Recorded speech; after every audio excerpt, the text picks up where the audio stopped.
जा रही है, अभी तक उसने जिंदगी दी है, उम्र 7 साल हो गई है, 60 साल में भी उसने मौत नहीं दी है। कोई तो करम उसका हो रहा होगा, फिर भी हमें रब की नेमतों का ख्याल नहीं है। मौलवी से कहता है क्या करें, बड़ी मुसीबत में आ गया हूँ, रब ने कुछ दिया ही नहीं है। और गैरत कर बेगैरत, तू ऐसे कैसे कह सकता है कि रब ने कुछ नहीं दिया है।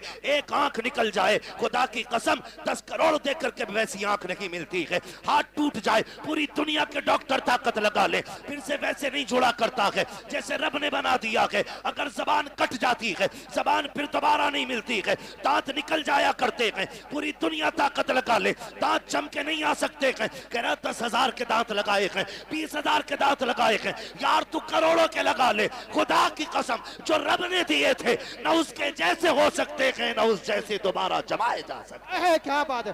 नारे तकबीर, नारे रिसाला, नारे गौसियत, नारे हैदरी। अल्लाह की नेमतों का शुक्रिया अदा करो यार, शुक्रिया अदा करो। कब अदा करेंगे शुक्रिया? अल्लाह माफ करे, अब तो बुड्ढे भी जन्मदिन मना रहे हैं। अल्लाह पहले रोटी भी नहीं देता था अपने अब्बा को, अब थोड़ा सा बड़ा हो गया ना, मुंबई घूम आया तो अब्बा को राजी करने के चक्कर में अब्बा का बर्थडे मना रहे। अब्बा पूछ रहा अल्लाह क्या है ये? केक काटियो, ढेर वाले कुछ गुब्बारे फूटेंगे, फिर उसमें कुछ बदतमीजी होगी, उठा के कुछ मुंह पे नाकों पे लगाया जाएगा। मेरी कौम का नौजवान समझता है कि ये हमने कामयाबी हासिल की है, ये हमने तरक्की की है।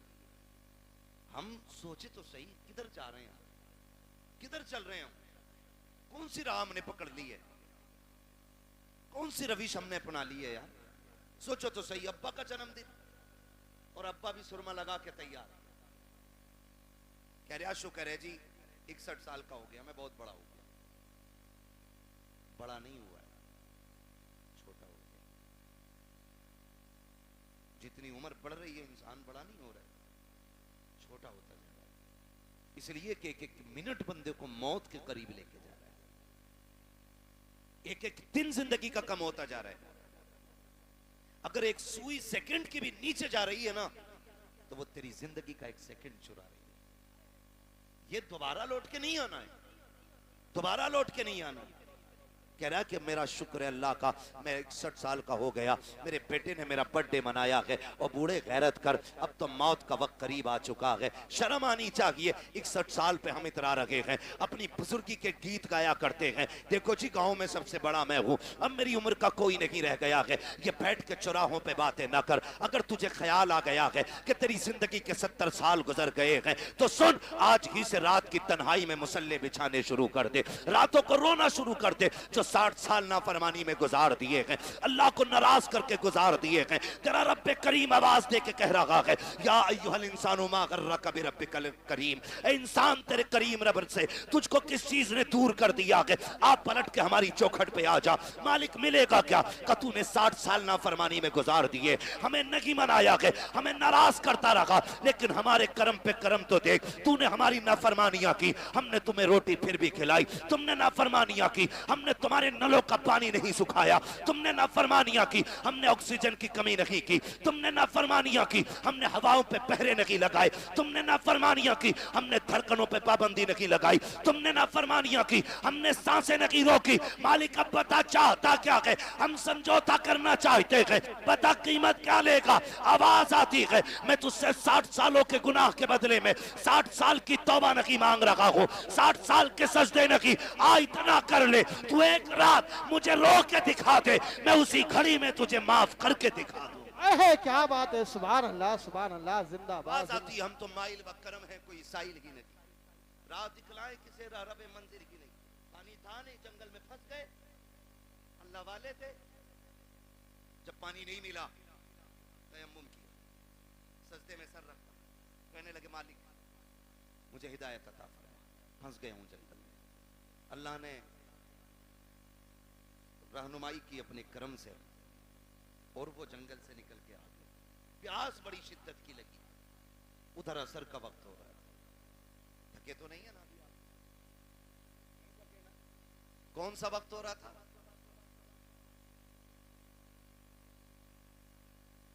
कौन सा वक्त हो रहा था?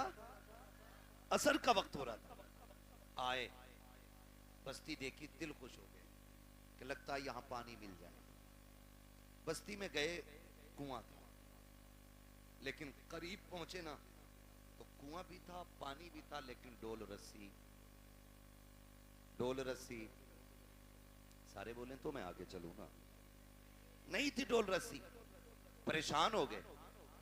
एक बच्ची खेल रही थी, उसने कहा क्या बात है बाबा जी, चेहरे से अल्लाह वाले लग रहे हो, तुम्हारे सर का मामा बता रहा है कि तुम रब के दोस्त हो, परेशान किस लिए हो? कहने लगे बेटी पानी की जरूरत थी, डोल रस्सी नहीं है। उसने कहा इतने बड़े मौलाना होकर के आप पानी नहीं निकाल पा रहे? उन्होंने कहा बेटी पानी तो निकाल लूं, मगर ये तो बता डोल रस्सी कहां है? बच्ची कहने लगी बाबा ठहरो मैं पानी निकाल देती। बच्ची करीब आई, उसने कुएं में थूका, थूका जैसी पानी किनारे पे आ गया। कहने लगी बाबा वुजू कर लीजिए। हजरत ने वुजू फरमाया और वुजू करने के बाद नमाज अदा की। बच्ची अपने खेल में मसरूफ हो गई। अब आप नमाज से फारिग होके कहते हैं बेटी तुझ पे तो नमाज भी फर्ज नहीं, 6-7 साल तेरी उम्र है, ज़कात तुझ पे फर्ज नहीं, रोजा तुझ पे फर्ज नहीं, हज तुझ पे फर्ज नहीं, नमाज तुझ पे फर्ज नहीं, कौन सी इबादत ऐसी करती है जिसकी वजह से अल्लाह ने ये तुझे कमाल अता किया है, ये कमाल अता किया। सुने बच्चों के हाथ में मोबाइल देख के सुलाने वालों, उनके हाथों में गाने बजा करके उनका वक्त जाये करने वालों। बच्ची ने कहा था बाबा अपना काम कीजिए, वुजू हो गया कि पानी मिल गया कि चले जाइए। कहा नहीं बेटी बता तो सही नेकी कौन सी की है? बच्ची कहती है बाबा जी मत पूछिएगा। कहते बेटी उस वक्त तक नहीं जाऊंगा जब तक बताओगी नहीं। बच्ची कहती है अगर पूछना ही चाहते हो तो सुनो बाबा, मैं कोई ऐसी नहीं हो, रात भर मेरी इबादत नहीं, सजदे नहीं है, कोई लंबे कयाम भी नहीं है। कहा बेटी फिर ये पानी तेरी फरमाबरदारी कैसे करता है? बच्ची कहती है सुने बाबा बात सिर्फ इतनी सी है कि जब रात को बिस्तर पर जाकर लेट जाती हूँ मेरी माँ 1000 दानों की तस्वीर ला के मेरे हाथ में देती है और कहती है उस वक्त तक नहीं सोना है जब तक 1000 बार हुजूर पे दरूद नहीं पढ़ लेना है। ये जितना भी कमाल है ये मेरे सजदों का कमाल लगी, कयाम का कमाल लगी, ये सारा कमाल मदीने वाले पे दरूद पढ़ने की वजह से मिला है। कहा हजरत जी जो ज़बानें दरूद पढ़ने लग जाती है कायनात उन ज़बानों की फरमाबरदारी करने लग जाया। नारे तकबीर, नारे रिसाला, नारे गौसियत, मसलक आला हजरत अल्लामा मुफ्ती हम्माद रज़ा साई किबला, ख्वाजा का हिंदुस्तान, हिंदुस्तान का सुन्नी मुसलमान, नारे हैदरी।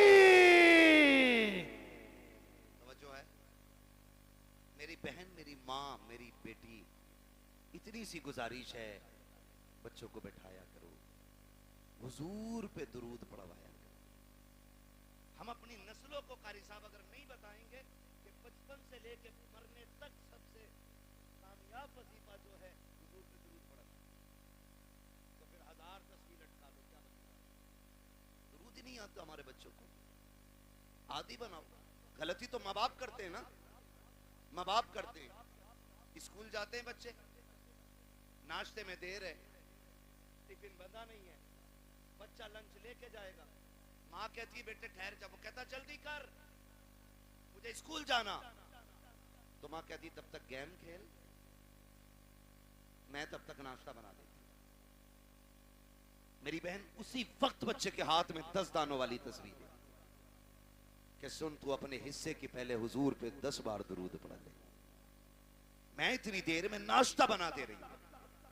आप जरा सोचें रोज हमारा बच्चा 3 बार ही सही अगर हुजूर पे दुरूद पढ़ेगा तो किसी दिन तो हुजूर कहेंगे ना कि ये दुरूद पढ़ने वाला कौन है, किसका बेटा है। जिस दिन तेरा नाम हुजूर की बारगाह में ले दिया गया समझ लेना दुनिया में आना भी कामयाब हो गया, दुनिया से जाना भी कामयाब हो गया। बेशक सुभान अल्लाह सुभान। वरना लोग तो कहते हैं मौलाना देखो हमारे लल्ला को फर फर मोबाइल चलाता, फर फर, इसे कमाल समझ रहे।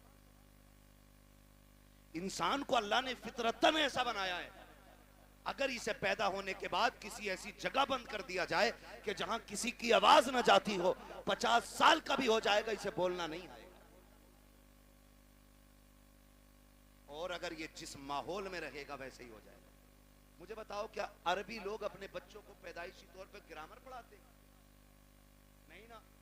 अरब में पैदा होने वाला बच्चा अरबी बोलता है, फारस में पैदा होने वाला फारसी बोलता है, अमेरिका में पैदा होने वाला अमेरिकन बोलता है।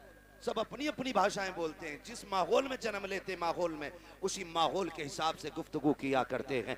अपने माहौल इतने अच्छे करा लो, इतने अच्छे माहौल बना लो ताकि हमारी नस्ल मुस्तफ़ा वाली हो जाए, हमारी जिंदगी हुजूर वाली हो जाए। मैं अक्सर कहा करता हूँ, मेरे यार भरोसा मत करो, सांसों की डोरी टूट जाती है, छतें महफूज रहती हैं, हवेली टूट जाती है। इतनी कंजूसी दुरूद पढ़ने में हम कर लिया करते हैं कि हमें मौत नहीं आनी है, अल्लाह ने ये जिंदगी दी है, उसका बहुत बड़ा एहसान है। वरना उनसे पूछो जिनको चंद सांसों पे मौत दे दी जाती है, चंद महीने बाद मर जाया करते हैं, चंद सालों की जिंदगी गुजार के चले जाते हैं। अगर उसने इतनी बड़ी जिंदगी दी है तो खास करम किया है उसने, खास एहसान किया है उसने हमारे ऊपर। आज अजीजाने मिल्लत इस्लामिया, हम जिंदगी से कितनी उम्मीदें बांधे हुए रहते हैं, कितने मामलात हमारी जिंदगी के साथ रहते हैं। खुदा की कसम खा के कहता हूं, एक लम्हे का भरोसा नहीं है, कब किसको कहां मौत आ जाए कोई नहीं बता सकता है। सब लंबी लंबी उम्मीदें बांध के जिंदगी गुजार रहे हैं। पूछा गया था, बताओ जिंदगी कितनी बड़ी है? किसी ने कहा था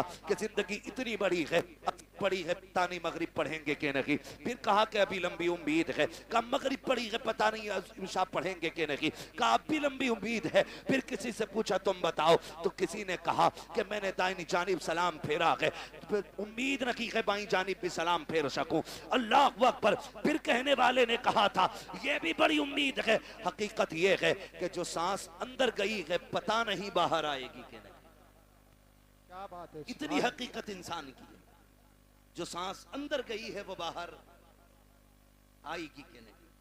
आज ना कारी नासिर साहब, इनकी दावत मोहब्बत पे हाजिरी हुई, मुझे बताया, और ये हकीकत भी है, कोई ना भी बताए तो इसी बात का सच्चाई से लेना देना है।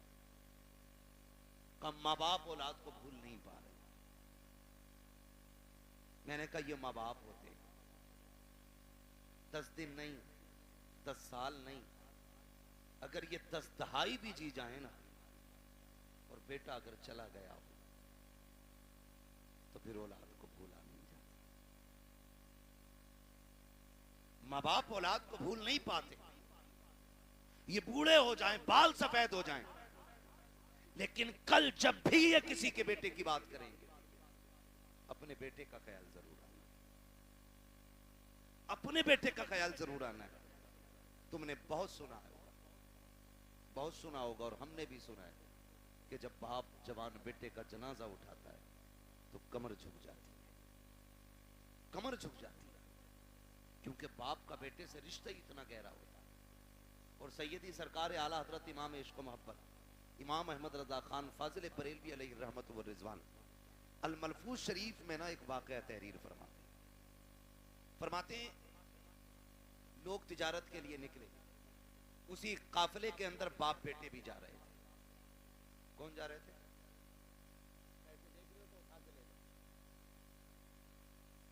भाई कतई मुझे मत दो, जो देख रहे हैं उन्हें दे दो, ताकि तकरीर सुन। मैं कुछ समझाना चाह रहा हूं, तवज्जो है ना? पैसे चाहिए कि तकरीर सुननी? हाँ, तो घूर घूर के ऐसे मत देखो कि मौलवी से चला गया, ये उधर भी जा सकता हो। तवज्जो है सारे लोगों? बाप बेटे काफिले में सफर कर रहे हैं साथ। आला हज़रत इस वाक़े को तहरीर फरमाते हैं, उसी सफर के अंदर बाप की तबीयत खराब हो गई। बाप की तबीयत खराब हुई, हद से ज्यादा तबीयत बिगड़ी और बाप का इंतकाल हो गया। वो दौर ऐसा नहीं था कि वापस लेके आते फिर दफन करते, सुभान अल्लाह, सुभान अल्लाह। क्योंकि सफर सवारियों से होता था, ऊंटों से, घोड़ों से, खिच्चर से, गधे से, ये सारी चीजें सवारी में इस्तेमाल की जाती थी। अगर वापस लाते तो लाश खराब हो जाती, जहां इंतकाल होता लोग वहीं दफन कर देते थे। इसने भी अपने बाप को वहीं पे दफन किया और आगे सफर शुरू कर दिया। सफर करके आगे चला गया। जब कुछ दिन के बाद ये तिजारत से वापस पलटा, फिर उसी रास्ते से आ रहा, जिससे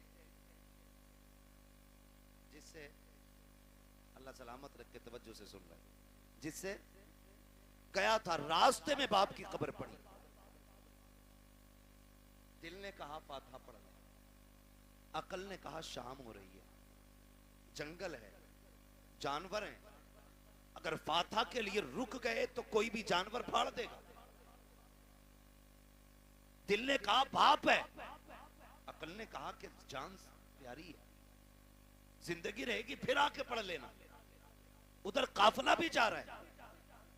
फिर दिल ने कहा यार ये वो है जिसके जरिए दुनिया में आए थे, ये वो है जिसने सीने से लगा के पाला था, ये वो है जिसने उंगली पकड़ के चलना सिखाया था। ये दिल बोल रहा है, लेकिन अक्ल कह रही है नादानी है जान को खतरे में डालना। चल फिर कभी वक्त मिलेगा, वक्त से आएंगे, फुर्सत से आएंगे, आकर के यहाँ पे फातिहा पढ़ लेंगे।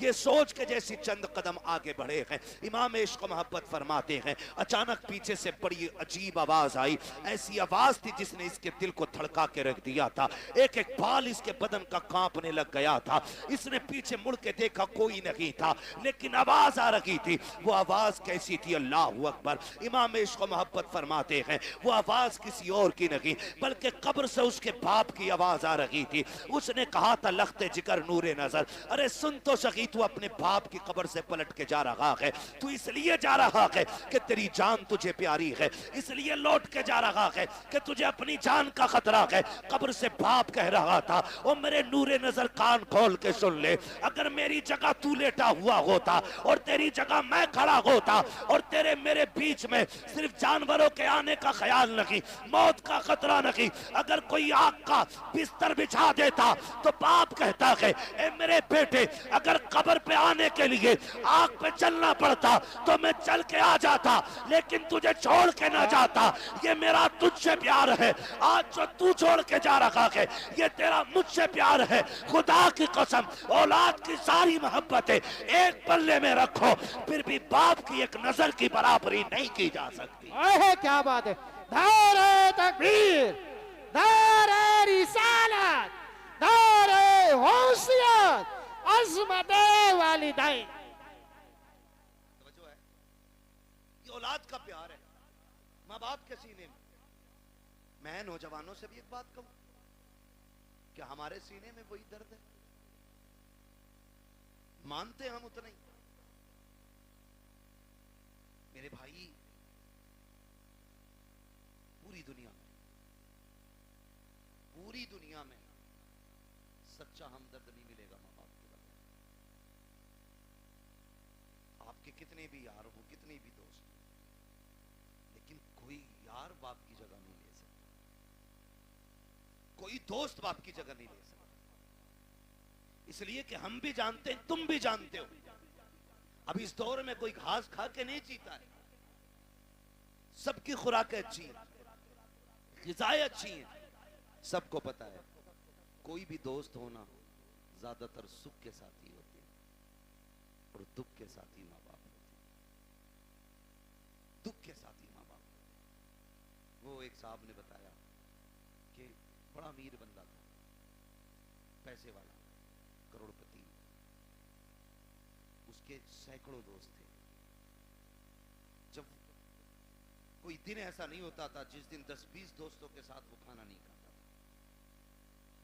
और खुद चल के दोस्त आया करते थे।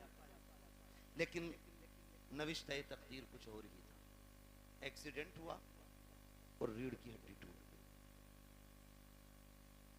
हाथ पैरों ने चलना बंद कर दी, कई नसें डैमेज हो गई, हाथ पैर कब बेकार हो गए, बिस्तर पे पड़ गए। फिर जब उससे मिलने के लिए कोई गया तो उसने कहा कि मैंने दुनिया को बड़े करीब से देख लिया। कहा क्यों? कहा जब मेरे हाथ पैर चलते थे तो कोई दिन ऐसा नहीं था जिस दिन 10-20 दोस्त मुझसे मिलने नहीं आते थे, लेकिन जब से बिस्तर पे आके पड़ा हूं ना तो बीवी भी तलाक लेके चली गई। उसने भी कह दिया जब ये हाथ पैर नहीं चला सकता तो मुझे क्या खिलाएगा। का ये कह के मोहताज के चक्कर में कब तक पड़े रहना है, कौन इसकी गुलामी करेगा। ये कह के बीवी छोड़ के चली गई, एक दो दोस्त के अलावा कोई खैरियत के लिए भी नहीं आया। का सच बता तूने सच्चा किसे पाया। तो उसकी पाई थी कि जानिब माँ बैठी थी, उसने नजरें उठा के रो के कहा था, कहता जिस दिन से बिस्तर पे पड़ा हूं आज तक सब छोड़ के चले गए हैं, लेकिन मेरी माँ ने मुझे नहीं छोड़ा है। एक एक लम्हे के लिए मेरी माँ मेरे साथ रहती है। का मेरे हाथ काम नहीं करते हैं, लेकिन मेरी माँ अपने हाथों से खिलाती है। मैं चल नहीं पाता हूँ, मेरी जरूरतें माँ पूरी करती है। और दोस्तों के लिए माँ बाप को छोड़ने वालों, यारों के लिए माँ बाप को ठुकराने वालों, खुदा की कसम जब दुनिया साथ छोड़ जाती है तब माँ बाप आगे बढ़ के कहते हैं दुख न करना, गम न करना, तू अकेला नहीं है, हर मोड़ पे तेरे साथ तेरी माँ भी खड़ी है, तेरा बाप भी खड़ा। सुभान अल्लाह जिंदाबाद।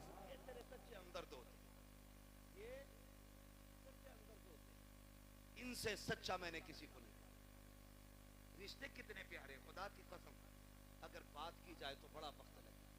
बड़े गहरे रिश्ते होते हैं, इतने गहरे रिश्ते। अगर कोई माँ से ये कहे ना मैं तुझे पूरी कायनात की दौलत दूं, अपने बेटे की एक आंख निकाल के दे दे, माँ पूरी दुनिया की दौलत के बदले में बेटे की एक आंख नहीं दे सकती, एक कान नहीं दे सकती, एक उंगली माँ नहीं दे सकती।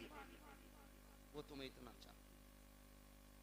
ये रिश्ते होते हैं और इन रिश्तों को बाजारों से नहीं खरीदा जा सकता, मार्केट और मंडी से नहीं खरीदा जा सकता। वो भाई शुक्र अदा करो जिन्हें अल्लाह ने माँ बाप दिए, जिन्हें अल्लाह ने माँ बाप दिए। और माँ बापों से भी गुजारिश है जिन्हें रब ने बेटे दिए हैं वो अल्लाह का शुक्र अदा करें, शुक्र अदा करें। ये भी अल्लाह की बहुत बड़ी नेमत है, बहुत बड़ी नेमत है। आज ना बात बात पे माँ बाप कहते तुझे मरी ले जा, जरा सा गुस्सा आया अम्मा कहती तुझे हैजा ले जा। माँ बाप से हाथ जोड़ के गुजारिश कर रहा हूं खुदारा औलाद के बारे में माँ बाप ये जुमले ना निकालें, इसलिए कि माँ बाप की जबान से निकली हुई बात पत्थर की लकीर होती है। और ये रब की नाशुक्री भी एक तरह से, औलाद की कद्र ना करना ये भी रब की नाशुक्री है। जब आप अपने बेटे को कोसते हैं, गाली देते हैं और कहते हैं तुझे मौत नहीं आ जाती, तेरी जिंदगी से मर जाना बेहतर था, तो जानते हो रब की रहमतें कितनी नाराज होती हैं। अपने करीम रब के बारे में सोचा के नहीं, फिर तुम्हें ख्याल क्यों नहीं आता तुमने अपने बेटे को इसलिए मौत के मुंह में धकेलने की बात की है क्योंकि रब ने तुम्हें 4 बेटे दिए हैं। जाओ उनसे पूछो जिनके घर में एक चिराग जलाने वाला नहीं है, कौन सी चौखट पे जाके भीख नहीं मांगते हैं, किसके दरवाजे पे जाके हाथ नहीं फैला रहे हैं। अगर कोई ये कह देता है वली तो वली, यहां तक मैंने देखा है अगर ये कोई कह दे कि फला नदी पे जाके मीठा डाल आओ अल्लाह बेटा देगा, तो ये शरीयत तरीका सब भूल जाते हैं। एक बेटे के चक्कर में इतने अंधे हो जाते हैं, ये पीड़ों पे पैरों पे चढ़ावा करते हैं, नदियों पे जाकर के चढ़ावे चढ़ाते हैं ताकि अल्लाह बेटा दे दे। ओ भाई तुझे क्या पता बेटे कितने अहम होते हैं, तू क्या जाने जिंदगी में बेटों का कितना बड़ा किरदार होता है। इनकी कद्र किया करो, इनकी अहमियत की हामिल रहो, इनकी अहमियत को समझो। बात बात पे बद्दुआ न देना, तेरी जबान अगर रब को बुरी लग गई उस वक्त तुझे तोड़ा जाएगा जब तुझे कोई सीधा करने वाला नहीं मिलेगा। आओ तुम्हें कहानी पर आता चलूं, एक बात तुम्हें समझाता चलूं। एक माँ को रब ने एक बेटा अता किया, उसी बीच उसके शौहर का इंतकाल हुआ, आंगन में सिर्फ एक ही बेटा था, शौहर का इंतकाल हो गया, माँ उसी बेटे को पालती रही, उसी के सहारे जिंदगी गुजारती रही।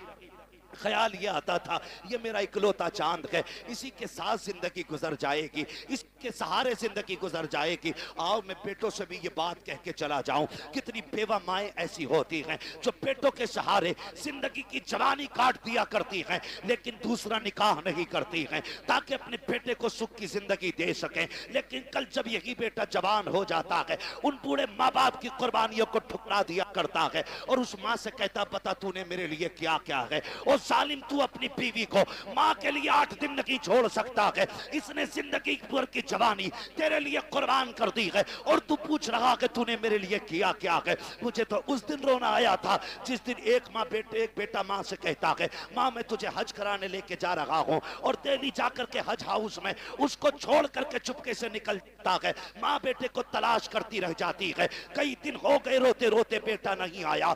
जब आए मीडिया वाले पूछा, बता माँ तू क्यों रो रही है? उसने जब हाले दिल बयान किया था, कान खोल करके मेरी बात सुनना प्यारे, उसने कहा था मेरा बेटा मुझे हज का झांसा लेकर के लाया और कहा मैं तुझे मदीने लेके जा रहा हूँ। कहा मैं बूढ़ी एक देहाती औरत, सीधी सच्ची औरत, मुझे क्या पता सफर कैसे किया जाता है। वो कहती है कि मैं बेटे के साथ आ गई, एक रात रुका मेरे साथ और मुझे छोड़ के चला गया है। फिर जब उसने रो के कहा था कि जानते हो मैंने इस बेटे को कैसे पाला है, कहा जब बाप इसे बचपन में छोड़ के चला गया मैं इसका माथा चूम चूम के जिंदगी गुजारती रही। मैंने दूसरा निकाह नहीं किया था, सैकड़ों पैगाम निकाह के आए थे, लेकिन मैंने बेटे के लिए निकाह नहीं किया था। पूरी जिंदगी इस बेटे के लिए कुर्बान कर दी। आज ये मुझे धोखा दे करके चला गया है। मैं पूछना चाहता हूँ खुदारा, इन माँ बाप के साथ इंसाफ किया करो जो तुम्हें सीने से लगा के पालते हैं। अगर यही माँ तुम्हें उठा करके घूरे पे फेंक देती, कोई तुम्हें सीने से लगाने वाला नहीं होता।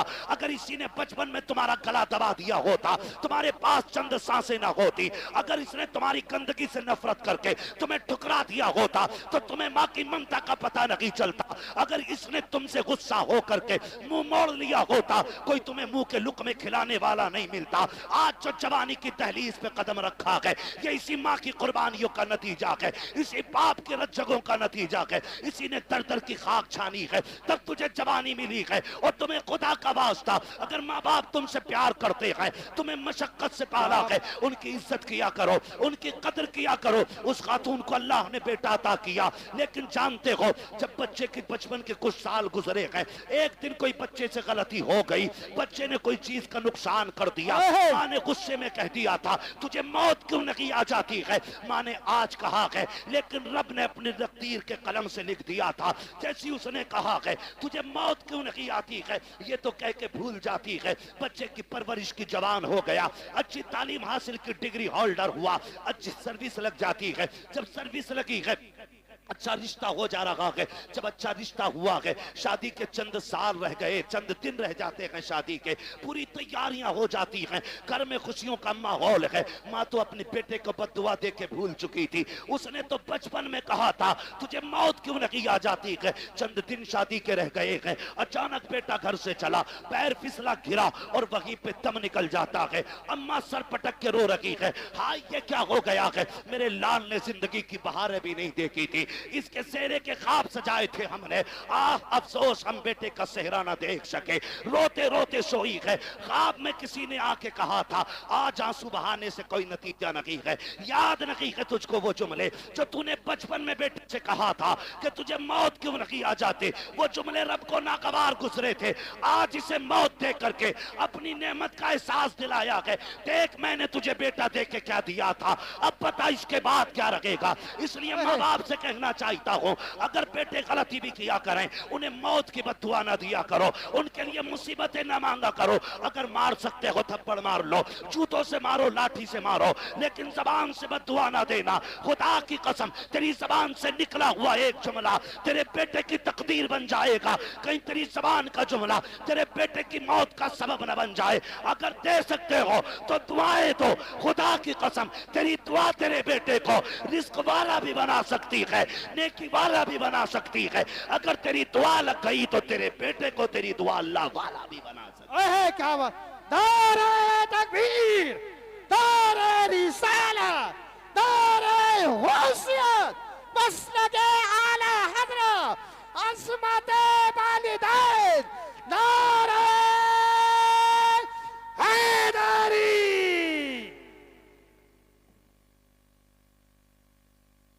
जो है सारे लोगों, चलूं आगे भी 10 मिनट बाकी हैं, जरा कह दें या रसूल अल्लाह। अल्लाह सारे लोगों को सलामत रखे। मैं कह रहा हूं आप बैठ के सुभान अल्लाह जोर से नहीं बोल पा रहे, देखो तो सही खड़े भी हैं बेचारे जिनको जगह नहीं मिली है, तो कम से कम तुम बैठे हो तो कम से कम बैठने पे रब का शुक्र अदा कर लो, और अगर थक गए तो जगह छोड़ दो ताकि अच्छे लोग आके बैठ जाए। तैयार हैं? जरा बोलें सुभान अल्लाह। पीछे वाले भी कहते हैं जरा या रसूल अल्लाह। बेटों से भी एक गुजारिश है, तुम जो रोड पे चलते हो ना, रोड पे थोड़ा मीटर भी देखा करो गाड़ी,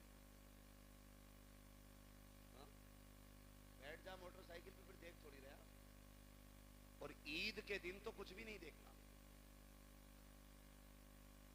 शर्ट खोलेगा सारे बटन के, वो बटन के शर्ट के सारे बटन खोलेगा, यूं एक्सीलेटर लेगा, टंकी फुल है, अब्बा ने 200 दिए थे, 300 अम्मी ने दिए थे, 500 टंकी भर गई। फिर दाएं बाएं नहीं देख रहा। तुम जानते हो तुम्हारी एक छोटी सी गलती तुम्हारे माँ बाप को जिंदगी भर रुला सकती है। कह रहे आप मेरे आगे पीछे कोई रोने वाला ना। क्यों? माँ बाप भूल गया तू? रोने वाले कब होंगे? जब बीवी बच्चे होंगे। अच्छा वही तेरी हमदर्द है? अरे बताओ यार, मैं बीवियों के खिलाफ भड़का नहीं रहा हूं आपको, लेकिन समझा रहा हूं, मैं समझा रहा हूं आपको। आप कह रहे हो नहीं कोई रोने वाला नहीं। सुन मेरे भाई, सारी खेती से ताल्लुक रखते हैं ना, अक्सर लोग किसान ही होंगे, क्योंकि हम सब जमीन से ताल्लुक रखने वाले लोग। गेहूं की फसल कितने दिन में आ जाती है?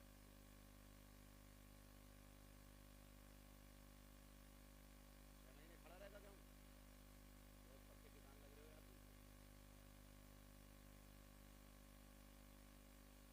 देखिए अब तो, अब यहां मुझे गेहूं के बीज का प्रचार नहीं करना है। मोटी सी बात, धान अब तो 90, 60 दिन में भी आ जाते ना कुछ धान, खरार वाले। टाटा जी का कहना है कै दिन में आ जा, 61 दिन हो जाए, 65 मशहूर तो 60 सही है। ठीक है, अपनी हालत से भले मत काटो ना। ठीक है जी। एक किसान धान लगाता है ना, धान, एक एक पेड़ को दिलो जान से पालता है कि नहीं?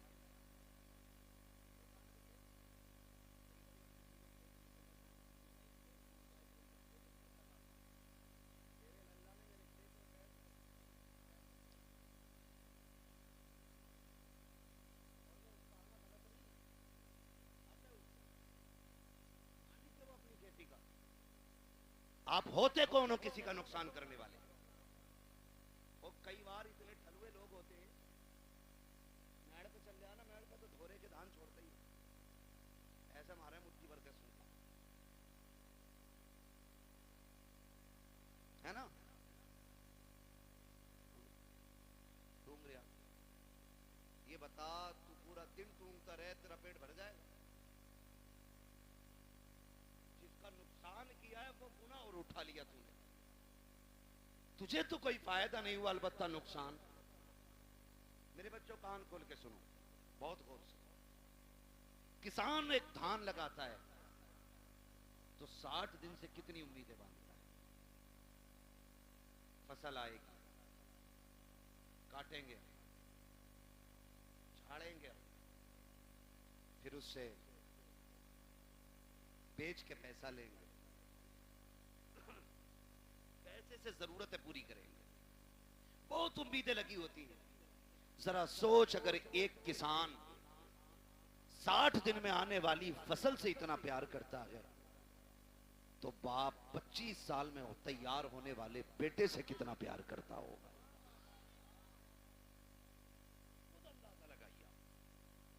अगर 60 दिन में आने वाला पेड़ तुम पैर रख दो तो किसान का कलेजा निकल जाता है, जबकि अगले साल फिर 60 दिन में ये आ जाएगा। 90 दिन वाली खेती कर लेगा, धान फिर आ जाएगा।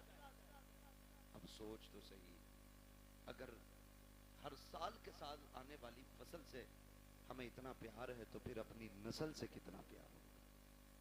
तुम जो गाड़ी पे बैठ के एक्सीलेटर लेके कहते हो क्या फर्क पड़ता है, टांग टूटेगी तो मेरी टूटेगी, भेजा निकलेगा तो मेरा निकलेगा, नादान तू नहीं जानता है।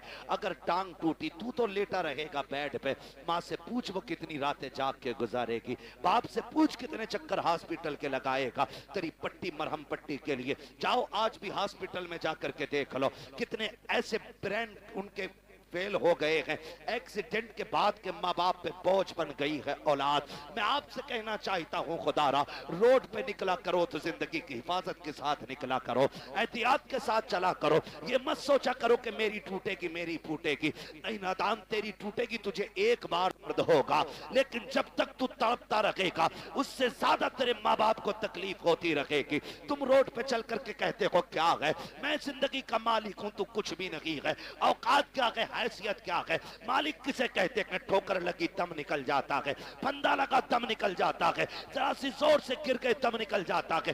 किस मिल्कियत पे घूम रहे हो? और तुम्हें खुदा का वास्ता अपनी फिक्र करो ना करो, माँ बाप की फिक्र किया करो, उनके लिए शराफत से चला करो। गाड़ी पे जब बैठा करो दुरूद पढ़ के बैठा करो, दुआ पढ़ के बैठा करो। दुआ की बात तो छोड़ो, मेरी कौम को तो बिस्मिल्लाह पढ़ने का भी होश नहीं रहता है। कान में डीजे वाली लीड लगाई है, आंखें बंद करके गाड़ी खींच रहा है, न हॉर्न का पता चल रहा है, न दाएं बाएं इंडिकेटर का पता है, फिर एक्सीडेंट हो जाता है। कहते हैं गाड़ी वाले की खता थी। और तुझे खैरत क्यों नहीं आती है? कानों में लीडे लगा के चलने वालों, तुम्हें महबूब अलैहिस्सलाम ने कितना प्यारा तोहफा दिया था। जब गाड़ी पे बैठा करो तो सफर की दुआ के बैठ जाया करो। आका मिलेगा क्या? का दुआ पढ़ के बैठ, दुनिया घूम के आ जा, खुदा की रहमतें तुझे जर्रा बराबर भी तकलीफ नहीं होने दे सकती। वाह वाह, सुभान अल्लाह सुभान अल्लाह। लेकिन रब की रहमतों पे भरोसा ही कितना। वो पहला दौर था, कारी साहब क्या करे, बदरी उठ रही है जरी डाल दो, अब तो देखता ही नहीं है 6-6 महीने बादल की तरफ से। हाँ, है, मोटर है, समर है, ना हो बारिश 10 साल तक। लेकिन याद रखिएगा, तुम्हारी तदबीर से रिस्क नहीं मिलेगा, रिस्क रब की तकदीर ही से मिलेगा। तुम जितने जतन कर लो, कोशिश करें अल्लाह की रहमत पे भरोसा करने के आदी बने। घर से निकला करो, दुआ पढ़ के निकला करो, अल्लाह खैरियत से तुम्हें लाए, खैरियत से लाए। वरना मैंने देखा 6 लोग गाड़ी में बैठे और किसी को फिक्र नहीं, अरे 6 है यार देख लेंगे सबको, मौज मस्ती करते चलने। 5 मिनट नहीं लगते, गाड़ी के टुकड़े हुए मिलते हैं, लोगों की लाशें बिछी हुई मिलती हैं। क्या हो गया? ये तो 6 लोग निकले थे। मशीयत का नकीब कहता है तुम्हारी 6 की ताकत मेरी तदबीर के आगे कोई काम नहीं कर सकती है। अगर मैं चाहूँ एक लम्हे में मौत के बिस्तर पे लटा सकता हूँ। तुम्हें अपनी ताकत पे भरोसा नहीं करना है, अपनी तदबीर पे भरोसा नहीं करना है, रब की रहमत पे भरोसा करके निकला करो, अपने रब से दुआएं मांग के निकला करो, माँ बाप को धमकी न दिया करो। बात बात में नौजवान कह देता अभी जाके मर जाऊंगा डैर में, अभी लाइट का तार पकड़ लूंगा, अभी छत पे से कूद जाऊंगा। गैरत कर, किससे बात कर रहा है? तुझे पता है कि जब तू ये जुमले बोलता है माँ बाप पे क्या गुजरा करती है? तुझे पता है जब तू धमकियां देता है तब माँ पे क्या गुजरा करती है? खुदा की कसम, उन्हें दुख न दिया करो, तकलीफ न दिया करो। रब ने सांसें दी है, इनकी कदर कर लो। आखिरी सांस पे भीख मांगोगे, एक सांस नहीं दी जाएगी। जब सांसें अटकना शुरू हो जाएंगी सारी दौलत दे देना, एक दिन की मोहलत नहीं मिलेगी। आज अल्लाह ने जिंदगी दी है, इसकी कदर कर लो। एक एक सांस में कोशिश करो काबे वाला भी राजी हो जाए हमसे, मदीने वाला भी राजी हो। बेशक, सुभान अल्लाह सुभान अल्लाह, जिंदाबाद जिंदाबाद। मेरी बात सुनने में मानूंगा खाली फरमाइश ना करते अल्लाह की मैं आज की बात सारी मैं माइक पे कर रहा हूँ। आज की बात तो जो है सारे लोगों, मैं आपसे एक बात करूँ, मेरी बात बहुत गौर से सुनिए, बहुत गौर से मेरी बात सुनिए। आपकी मर्जी, आप जितने चाहें जतन करें, लेकिन अपने रब के मुकाबले में हमारी और आपकी औकात नहीं खड़े हो सके। अल्लाह से नहीं लड़ा जा सकता, लड़ भी नहीं सकते, है ना? अल्लाह चाहे तो लफ्ज़ कुन से कायनात को बना सकता है और एक ही इशारे से खत्म कर सकता है, खत्म भी करेगा। मेरा वक्त तो पूरा हुआ है। कारी नासिर कह रहे फरमाइश है, फरमाइश है।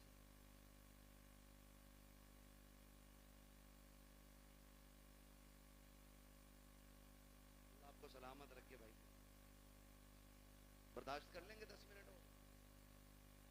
मुझे मालूम है मैं पंखों में बैठा हूँ, कुछ लोगों में पंखा भी नहीं होगा, मगर इस मोहब्बत से बैठे, अल्लाह सलामत रखे, है ना? जरा सारे कह दें या रसूल अल्लाह। अल्लाह सलामत रखे। आज ना फरिश्ते जा करके ना ठेकेदार के बेटे की कब्र में अपनी रहमतें, जब रहमतों की गठरियां लौटते होंगे ना, तो बेटा पूछता होगा आज ये रोशनी किधर से आ रही है, तो कहते होंगे मुबारक हो, तेरे बाप ने तेरे सवाब के लिए हुजूर की महफिल सजा के रखी है। नबी की बातें उधर हो रही हैं, खुदा की रहमत इधर हो रही है। ये बड़ी बरकतों वाली महफिल है। लोग पता नहीं क्या समझें या ना समझें, मैं इसके बारे में नहीं जानता हूँ, लेकिन इतनी गुजारिश है, ये महफिल इतनी बरकतों वाली है, इतनी बरकतों वाली है। हम जो सुन्नी इस महफिल को सजाते हैं ना, इस महफिल को जो सजाते हैं, ये इतनी रहमतों वाली महफिल, इतनी बरकतों वाली है, इसमें जो आके बैठ जाता है बख्श दिया जाता है। असल बात है उस बख्शिश को बचा के रखना। आप आके बैठे, आप बख्श दिए गए, लेकिन अब कल से कोई काम ऐसा नहीं करना जो फिर वो नाराज हो। लेकिन हम कल से फिर वही भेड़ वाली चाल, जितने आके बैठ जाते हैं वो सारे बोले बख्श दिए जाते। फरिश्ते कहते मालिक तेरी महफिल सजी थी, क्या बात है? कहा मुझे तुझे कोई करीम कह रहा था, कोई तुझे रहीम कह रहा था, कोई तेरे महबूब की बातें कर रहा था। वो जन्नत की भी बात कर रहे थे।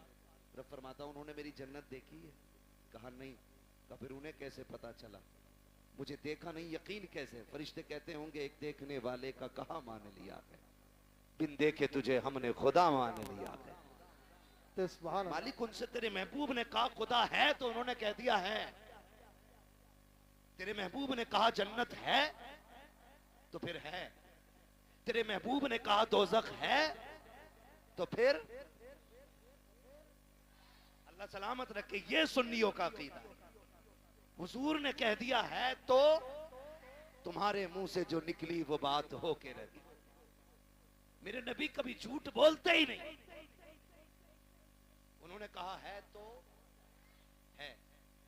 मालिक तेरे महबूब ने कहा, उन्होंने मान लिया। कबिंदे के कहा हाँ। रब फरमाता गवाह हो जाओ, जितने आए बैठे मैंने सबको जन्नती बना दिया है। फरिश्ते कहते हैं अल्लाह एक तो गुजर के जा रहा था मंडल लेने, मतलब किसी भी काम से,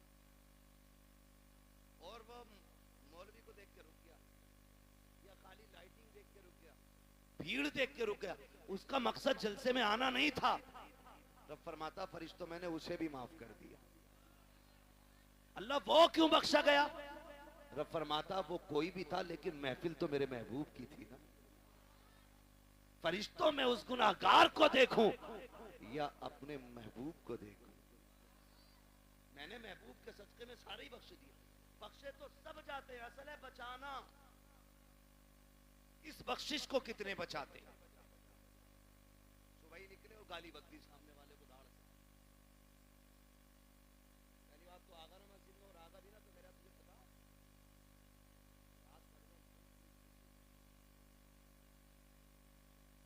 मतलब जो बात कहीं किसी को पता नहीं, मस्जिद में अगली सफ में बैठ के गया। हाँ तुम्हें पता है? हाँ तो उसको लोग पुलिस ले गई। भाई सबसे पहले यही करने को मिला था तुम्हें, क्या नतीजा? ज़बानें भी साफ रखो, दिल भी पाक रखो। और मस्जिद में बैठ के कह रहा बस कितना दान हुआ,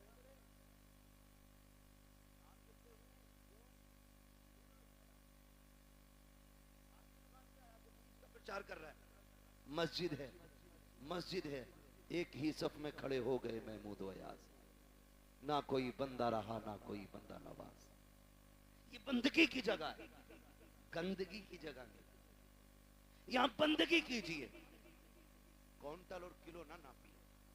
ये सारी हरकतें हम लोग कर देते, सारी हरकतें। इतनी अजमतों वाली महफिल है ये, जिसके नाम से सजाती जाती है, अल्लाह अपने करम से उसकी भी मगफिरत फरमा देता है। कहीं ना सतियानूसी सोच रखने वाले कहते हैं यार सुनो तो, मिलाद सिर्फ मैयत के लिए है, शादी में तो डीजे बजना चाहिए। याद रखिएगा हुजूर की महफिल है और रिश्ता हमारा हुजूर से मजबूत है। हम अक्सर कहते हैं मरने की तरफ देख न जीने की तरफ देख, जब चोट लगे दिल को मदीने की तरफ देख। हमें तो दुख भी मिलता है ना, तब भी हम हुजूर को याद करते हैं, तब भी हम हुजूर को याद करते हैं। और फरमाया गया ना, अल्लाह किसी से बेटा ले, माँ बाप से अल्लाह बेटा ले, किसी का जवान बेटा अल्लाह ले, और वो माँ बाप उस बेटे की मैयत पे सब्र करें, तो अल्लाह उनको बदले में बेहिसाब जन्नत अता फरमाएगा। वो तो कुछ लेता भी बेवजह नहीं, जो भी लेता है उसका सिला देता है, जबकि सब कुछ उसी का है, सब कुछ उसी का। मैंने रुमाल दिया कारी नाज़िम को, फिर ले लिया, तो ये कहे इसका बदला दें, तो कहेंगे बदला क्यों भाई, बदला क्यों, मेरा था मैंने ले लिया। मैं अपना दे करके इनसे लूं, फिर इनको बदले में और इससे बेहतर चीज दूं, तो लोग कहेंगे बड़ा अच्छा आदमी है। अगर बंदा ये करे तो लोग तारीफ करने लगे, वो रब कितना करीम है। बेटा उसी ने दिया, हमें सांसें, हमें सांसें, माँ बाप, भाई, अगर वो ले ले उसी का है ना। और इस पे अकीदे के मजबूत थे हुजूर के सहाबा, इतने मजबूत थे, इतने मजबूत थे कि हंसते हंसते जान दे देते थे, लेकिन फिक्र नहीं करते, फिक्र नहीं करते। एक जंग हुई मुसलमानों से, कुछ मुस्लिम लोग कैदी बना लिए, कैदी बना लिए मुजाहिदीन, 3 मुजाहिदीन कैदी बने। तो वो जो ईसाई बादशाह था उसने कहा फांसी का फंदा लगाया जाए, फांसी का फंदा लगाया जाए। कहा क्यों, कहा इन्हें फांसी दे दी। फांसी का फंदा जब लटक गया ना और तैयारी हुई, वही पहले इसको लटकाओ, तो जो उसके पीछे खड़ा था वो दौड़ के आ गया, ना पहले मुझे लटका। कहा क्यों, कहा मैंने तुम्हारे आदमी सबसे ज्यादा मारे। जब उसने इतना कहा तो पीछे से तीसरा आ गया, कहा नहीं पहले फांसी मुझे दो। कहा तुझे क्यों भाई, कहा ये मारता जरूर था लेकिन रास्ते तो मैं ही बताता था, मैं ही बताता था। फिर पहला आगे आ गया, कहा नहीं फांसी मुझे पहले दी जाए। कहा तूने क्या किया है, कहा सुने ये रास्ते बताता था, ये मारता था, लेकिन जब ये लौट के जाते थे मैं कहता था यार और काफिर मारने हैं, ठहरो, का मैं इनको पकड़ पकड़ के फिर लाता था, फिर तुम्हारे लोगों को मरवाता था। उसने कहा तुझे मौत से डर नहीं लग रहा है, कहा नहीं। कहा किस लिए नहीं लग रहा है, कहा हमने महबूब के कदमों में जिंदगी पाई है, हमने हुजूर की चौखट पे जिंदगी पाई है, हमारे नबी ने हमें बता दिया है कि हमारे नबी ने बता दिया है मरने की देर है, जन्नत के रास्ते खुले मिलेंगे। कहा जो तू चाह के कर ले, हमें जिंदगी उतनी प्यारी नहीं है जितनी रब की राह में हमें मौत प्यारी है। उसने कहा जाओ मैंने तीनों को माफ कर दिया है। कहा किस लिए, कहा दुनिया जिंदगी के लिए भागती है, तुम मौत के लिए भाग रहे हो। मैं सोच रहा हूँ जिसके जवान इतने प्यारे हैं वो आका खुद में कितना प्यारा रहा हो। अहे क्या बात है, सुभान अल्लाह, जिंदा। मैं तुम तीनों की जिंदगी माफ कर दी, उसने तीनों को जिंदगी बख्श दी। हम मुसलमान हैं, हम यहाँ जीने के लिए नहीं आए, हम यहाँ मरने के लिए। अल्लाह ने बेटा दिया, ले लिया, मालिक तेरी मर्जी, तू लेना भी जानता है देना भी जानता है, तेरे खजानों में कमी नहीं है, तू चाहेगा तो इससे बेहतर सिला देगा। और अगर उसने बेटा लिया है तो उसमें कोई ना कोई हिकमत होगी। अल्लाह का कोई भी काम हिकमत से खाली नहीं होता है। और अगर आप ये सोचें पता नहीं मेरे बेटे का क्या हो रहा होगा, मेरा बेटा क्या होगा, मेरे बेटा कब्र में है, मेरे बेटा यहाँ होता तो ऐसा होता, मेरा बेटा यहाँ होता तो वैसा होता, ऐसे बैठ के बातें करता वैसे बैठ के बातें करता, याद करना प्यारे, मौत से डर उस वक्त तक लगता है जब तक मौत आ नहीं जाती है। जब मोमिन को मौत आ जाती है तो फिर वो जीना नहीं चाहता है, फिर वो रब की रहमतों को इतने करीब से देख लेता है, इतने करीब से देख लेता है कि फिर उसके बाद अगर उसे जिंदगी लौटाई भी जाए तो फिर वो जिंदा होना नहीं चाहता है। वो जानता है जितना करीम मेरा रब है, कोई बाप बेटे से उतना प्यार नहीं करेगा, कोई माँ औलाद को इतना नहीं चाहेगी, कोई खानदान बेटे को इतना प्यार नहीं देगा जितना रब अपने बंदे से प्यार करता है। जितनी रहमत है उसकी अपने बंदों के साथ होती है। तो दिल थोड़े ना किया करो, उदास ना हुआ करो, उसकी मर्जी है, उसने ले लिया। मालिक जिसमें तू राजी है उसमें मैं राजी हूँ, ये सोच के जिंदगी गुजार जा। जब तू कब्र में आएगा मैदान महशर में वो कहेगा मेरे बंदे परेशान ना हो, आज जिसमें तू राजी है उसमें मैं राजी हूं। अरे क्या बात है, सुभान अल्लाह सुभान अल्लाह। इसलिए रब की रजा पे राजी, रब की रजा पे राजी रहना, अपनी फिक्र करनी, किसकी? अपनी। फरमाया गया कि जब मलकुल मौत रूह निकाल के जाते हैं ना और घर में रोया पिटाई पड़ती है, तो मलकुल मौत ठहरते और आवाज दे के कहते हैं घर वालों, अगर तुम्हें अपने अंजाम का पता चल जाए, काश तुम ये समझ जाओ एक दिन तुम्हें भी ऐसे ही मरना है और तुम्हें पता चल जाए मरने के बाद की जिंदगी, तो वो कहते हैं कि तुम फिर इसके बजाय अपने आप करो, अपनी फिक्र करें, अपनी मरने से पहले लोगों के हक अदा करके जाओ, हक अदा करके जाओ। तख्ती लगी पड़ी है कब्र में,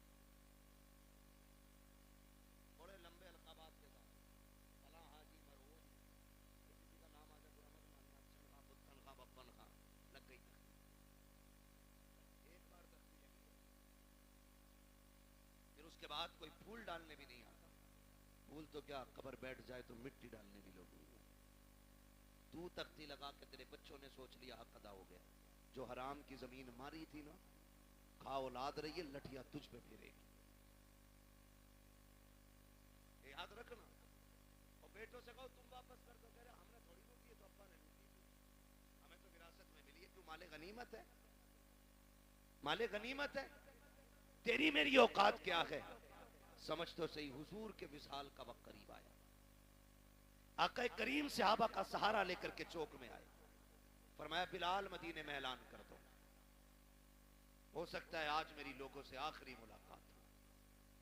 हजरत बिलाल ने जब यह ऐलान किया, लोग चीख पड़े, रोते हुए दौड़े गलियों में और चौक में भीड़ लग गई। हुजूर सहाबा का सहारा लेकर के चौक में तशरीफ लाए, भीड़ लगी है हुजूर के दीवानों में।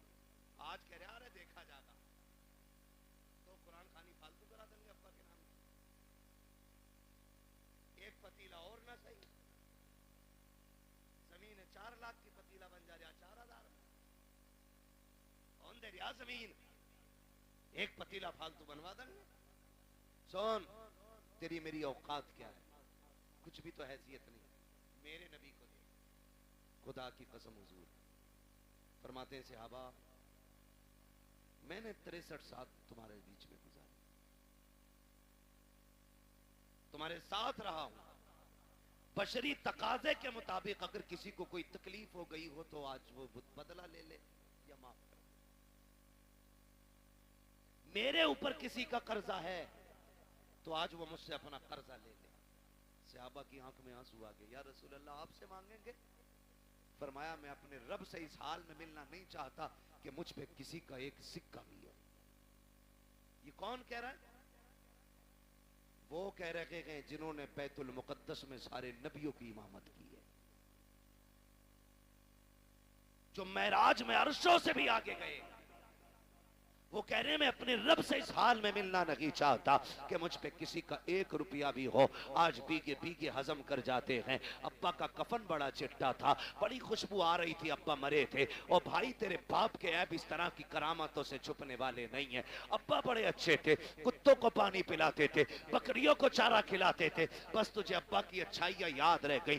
वो जो गरीब की 3 बीघे दवाई थी वो तुझे बाप का पाप याद नहीं है। वो जो सिसकते रह गए थे यतीम, तेरे बाप ने अंगूठा लेकर के उन गरीबों का हक मार लिया था, तुझे बाप की वो तबाहकारियां याद नहीं है। याद रखना प्यारे, मरने के बाद एक एक शय का हिसाब होना है। क्या तुमने नहीं देखा कब्रिस्तान पे जब बंदे को दफनाया जाता है, बेटे खड़े होके कहते हैं किसी पे मेरे बाप पे किसी का हक हो तो आके मुझसे ले ले। और गैरत आनी चाहिए, खाया तेरे बाप ने था, तू कब्र पे खड़े होकर के माफी मांग रहा है, कहता मेरे बाप को माफ कर देना, जब थप्पड़ उसने मारा था माफी माफी उसी को मांगनी थी, हक उसने खाया था, माफी उसी को मांगनी थी।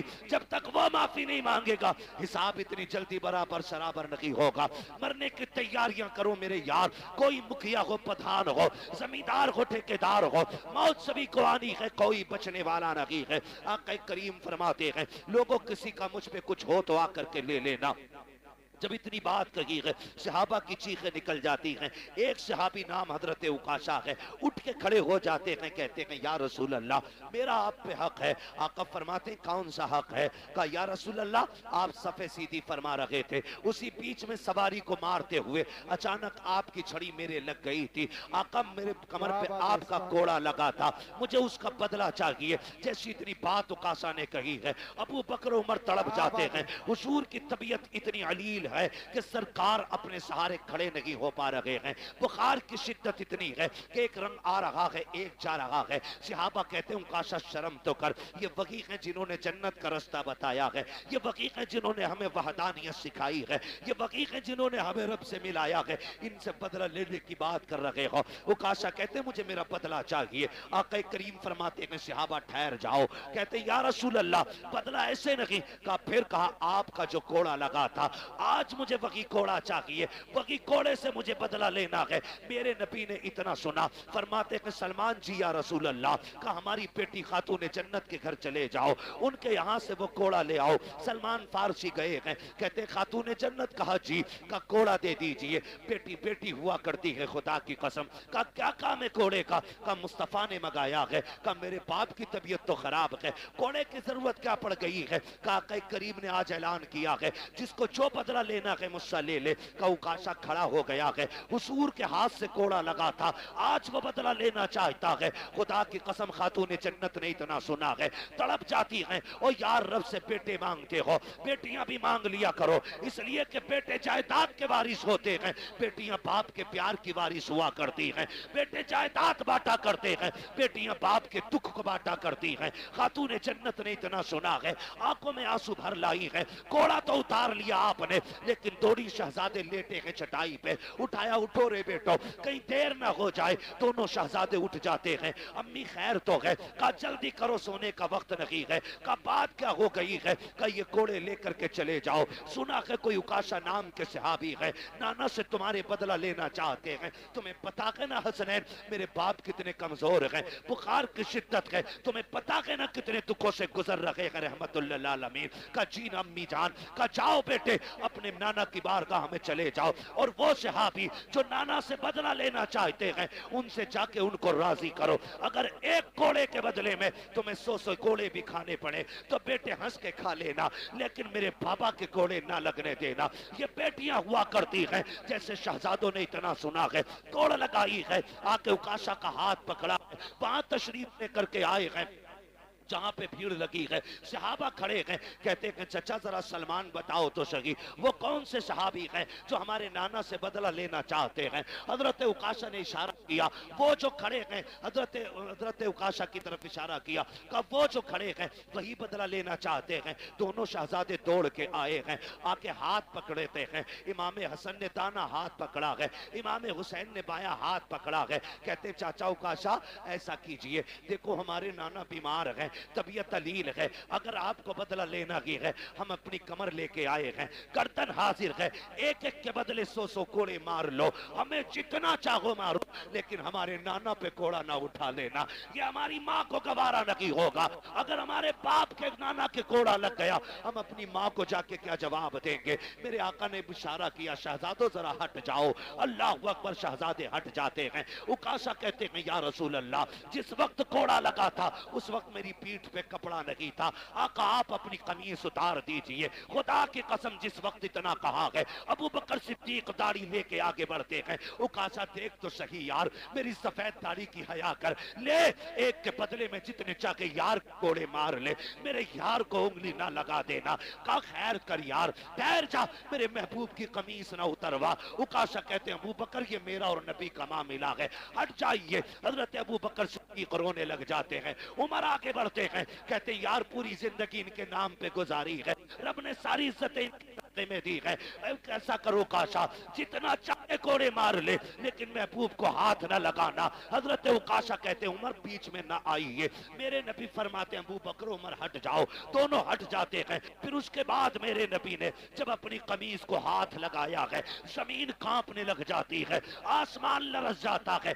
आज नबुव्वत के बदन से लिबास उतारा जा रहा है, वो भी कोड़े के लिए। सहाबा इकराम की चीखें निकल जाती हैं जब मेरे नबी ने कमीज उतार दी है। अल्लाह अकबर। उकाशा कहते हैं आका आप मेरी तरफ कमर कीजिए, उधर रुख कीजिए। जब मेरे नबी ने पीठ की है, सहाबा की चीखें निकल जाती हैं, एक दूसरे को देख करके बेहोश हो जाते हैं। हालत ये थी कि चीखें निकल रही हैं, सहाबा ने आंखें बंद कर ली हैं कि कोड़ा लगते हुए कैसे देखेंगे, लेकिन कुछ इस कोशिश में थे जान भी देनी पड़े तो दे दें, लेकिन आका के कोड़ा ना लगने दिया जाए। मेरे नबी ने कमीज उतार दी है, रुक किया के पीठ का उकाशा की तरफ। कहते उकाशा यार बदला ले ले, ये तेरा हक बनता है मेरे ऊपर। जैसी इतनी बात कही है, हजरत उकाशा ने कोड़ा फेंक दिया है, जाके मेरे नबी की कमर से लिपट जाते हैं। वो जो शानों के बीच में मोहरे नबुव्वत लगी थी उसे चूमने लग जाते हैं। कहते या रसूल अल्लाह उकाशा की औकात क्या है जो आपसे बदला ले सके। आका ये मैंने इसलिए किया, मैंने सुना था कि जो बदन आपके बदन से लग जाएगा उसे जहन्नम की आग नहीं जलाएगी। आका मैंने कमीज उतरवाई ताकि आपका बदन बिना कपड़े के हो जाए। आका मैंने अपना बदन आपके बदन से लगाया ताकि जहन्नम की आग से बच जाऊं। मेरे नबी ने फरमाया सहाबा जिसे जन्नती देखना हो मेरे उकाशा का चेहरा देख ले, उसने जन्नती देख ली। ओहे क्या बात। नारे तकबीर, नारे रिसालत, नारे गौसियत, मसलके आला हज़रत, बस्ती बस्ती करिया करिया।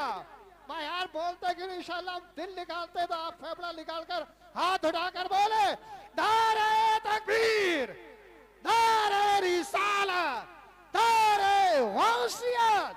हजरत अल्लामा मुफ्ती हम्माद रज़ा साईं किबला, उलमाए सुन्नत, ख्वाजा के हिंदुस्तान, काजीपुरे का सुन्नी मुसलमान। सलामत रखे आप लोगों को, अल्लाह जज़ाए खैर दे। इन मोहब्बतों को सलाम जो आपने पेश की, ये मेरा इलाका जरूर है, लेकिन ये सच्ची बात है कि बाहर वाले लोग शायद शोहरत की वजह से, नाम की वजह से इतना प्यार करते हैं, लेकिन आप लोग दिल से प्यार करते हैं। मेरे इतने करीब होने के बावजूद भी इतनी मोहब्बत है आपकी, अल्लाह आपको सलामत रखे। और मेरे कोई 8 हाथ पैर नहीं है, 4 आंखें नहीं है, जैसे आप हैं वैसे ही मैं हूँ, लेकिन ये इज्जतें, ये मोहब्बतें सिर्फ इस वजह से है कि ये तेरा करम है आका के बना लिया है अपना। कहाँ मुझसे ये कमीना, कहाँ सिलसिला तुम्हारा। ये जो इज्जतें, ये मोहब्बतें हुजूर की वजह से, हुजूर की वजह से हमारा तन मन धन सब कुछ हुजूर पे कुर्बान, सब कुछ हुजूर पे कुर्बान। और हो भी क्यों ना, जब तक बिके न थे तो कोई पूछता न था, तुमने खरीद कर हमें अनमोल कर दिया। मेरी दुआ है अल्लाह यामीन भाई को नेमल बदल अता फरमाए, अल्लाह उस बच्चे के वालिदैन को सब्र जमील अता फरमाए, अजर जजील अता फरमाए। माँ बाप दोनों से गुजारिश करूंगा, आप घर का मजबूत पाया हो, अगर आप टूटे तो परिवार टूट जाएगा, आप कमजोर पड़े तो परिवार कमजोर पड़ जाएगा। अल्लाह ने एक लिया के बाकी सलामत है, मुसल्ले बिछा के उनकी लंबी जिंदगी की दुआएं मांगा करें। हाथ उठा के अपने रब को नाराज ना करना, ना शुक्री के जुमले बोल के मालिक क्यों ले लिया, मेरा तो एक ही बड़ा था ना, कभी ना कहना मालिक तेरी मर्जी है, तूने बेटा लिया है तू हमें भी तो ले सकता था। मालिक तू मालिक है, जिसकी चाहे तू जान ले ले, तू जिसे चाहे सांसें दे दे, उसके फैसले पर राजी होके देखो, अल्लाह तुम्हारे 2 बेटों में 4 बेटों की बरकतें अता फरमाएगा। तुम्हारे इस चमन को इतना हरा भरा कर देगा कि कोने कोने से खुदा की रहमतें नजर आएंगी। खुदा की रहमतें, वो नवाजने वाला है ना, वो नवाजने वाला। शर्त है बंदा साबिर और शाकिर हो, साबिर और शाकिर हो, ये इम्तिहान होता है, इम्तिहान होता है। अच्छा एक बात बताइए, 8 बेटे ही होना कुछ नसीबी नहीं है, शर्त ये अल्लाह राजी होना चाहिए। एक बेटे वाला भी नसीब वाला होता है, अल्लाह राजी हो तो। आपने देखा अभी मुहर्रम शरीफ का महीना गुजरा, हुसैन ने एक एक करके बच्चे तक कुर्बान कर दिए, एक बचा था ज़ैनुल आबिदीन, वो भी बीमार, वो भी बीमार, वो भी बीमार, सिर्फ एक बचा। लेकिन मेरे इमाम ने ना एक एक लाश पे अल्लाह का शुक्र अदा किया, एक एक लाश पे। किसी का होगा जिगर, एक बच्चा मर जाए ना, छोटा बच्चा 2-3 महीने का, माँ को कपड़ों का होश नहीं रहता है, बाप को लोग पकड़ के चलते हैं, मगर वाह रे हुसैन तेरे सब्र को सलाम, एक नहीं 71 लाशें उठाई, कोई सहारा देने वाला नहीं था, कोई कमर पे हाथ रखने वाला नहीं था, लेकिन हुसैन तुम्हारे सब्र को सलाम। असगर का भी जब तीर हलक से निकाला, कहा शुक्र है मालिक तेरा, तूने हुसैन की आखिरी कमाई भी कबूल फरमा ली है। जब वो ऐसे साबिर और शाकिर रहे, फिर रब ने चमन खिलाया, एक लौट के आए थे ज़ैनुल आबिदीन, आज दुनिया के कोने कोने में हुसैन के शहजादे मौजूद हैं। ये रब की रजा की बरकत है, ये उसके सिले की बरकत है। उसने चंद लिए और इतने दिए कि दुनिया के किसी भी कोने में चले जाओ, कोई कहता मैं हसन की औलाद हूं, कोई कहता मैं हुसैन का बेटा हूं, कोई कहता मैं ज़ैनुल आबिदीन की नस्ल से हूं, कोई कहता इमाम बाकिर का बेटा हूं, कोई कहता इमाम जाफर का बेटा हूं, कोई कहता इमाम तकी का बेटा हूं, कोई कहता इमाम नकी का बेटा हूं, कोई कहता इमाम कासिम का बेटा हूं। हाँ, ये अलग अलग मिलेंगे, खुदा की कसम, क्योंकि ये साबिर भी थे, ये शाकिर भी थे, और सामने जो यजीदी थे, ना वो साबिर थे ना वो शाकिर थे। दुनिया घूम के आओ, एक कुतिया के पिल्ले का नाम भी तुम्हें यजीद नहीं मिलेगा, कुत्ते के बच्चे का नाम भी तुम्हें हुरमला नहीं मिलेगा। क्यों? इसलिए कि जो रब के सामने अकड़ जाते हैं, रब उन्हें मिटा देता है, जो उसके सामने झुक जाते हैं, खुदा उनकी नस्लों को कयामत तक के लिए जिंदा फरमा देता है। हमें रब के हर फैसले पर राजी रहना है, रब के हर फैसले पर राजी रहना है। अल्लाह यामीन भाई की बाकी नस्ल में बरकत अता फरमाए, बाकी बेटों की अल्लाह हिफाजत फरमाए, अल्लाह सब्र दे। दुख तो होता ही है अपने जाने का, लेकिन सब्र का दामन न छूटे। मजा तो तभी है जब आंख में आंसू हो और बंदा फिर भी कहे शुक्र है मालिक तेरा, शुक्र है मालिक तेरा। अल्लाह ताला हमारे यामीन भाई और इनके तमाम अहले खाना को सब्र जमील अजर जजील अता फरमाए। फरमाया गया इन्नल्लाह मअस साबिरीन, अल्लाह सब्र करने वालों के साथ है। भाई मैं आपसे भी यामीन भाई से भी गुजारिश करूंगा, माँ तो चूंकि माँ होती है, माँ का दिल बड़ा नरम होता है, बड़ा नरम माँ का दिल होता है, इसलिए कि अगर बेटा खाना ना भी खाए तब भी माँ रो देती है। माँ बेटा शाम को लेट आए तो माँ फिर रोने लग जाती है। बेटा अगर एक दिन के लिए गायब हो जाए, माँ रोने लग जाती है। तो माँ का दिल बड़ा नर्म होता है। जिम्मेदारी घर वालों की है, माँ को बस इतना बताना, ये यकीन कर कि अल्लाह की नेमत थी उसी ने ले ली है और वो उसका बेहतर सिला देगा। अगर हम साबिर रहे बेटे के इस वफात पे, तो रब हमें बेहिसाब जन्नत भी अता फरमाएगा। ये भी कोशिश हमें करनी है। अल्लाह सलामत रखे, बस जो हुए अगलात उनको माफ फरमाए रब्बे कायनात। जिंदगी ने दिया साथ, फिर होगी मुलाकात, चमन रहा फूल खिलेंगे, जिंदगी रही फिर मिलेंगे, मुसाफिर हैं हम भी, मुसाफिर हो तुम भी, किसी मोड़ पर फिर मुलाकात होगी। फकीरान आए सदा कर चले, सदा खुश रहो ये दुआ कर चले। सारे लोग कलमा शरीफ पढ़ लीजिए, ला इलाहा इल्लल्लाह मुहम्मदुर रसूलुल्लाह व मा अलैना इल्लल बलाग। मेरे भाई 1.5 घंटा हो गया है।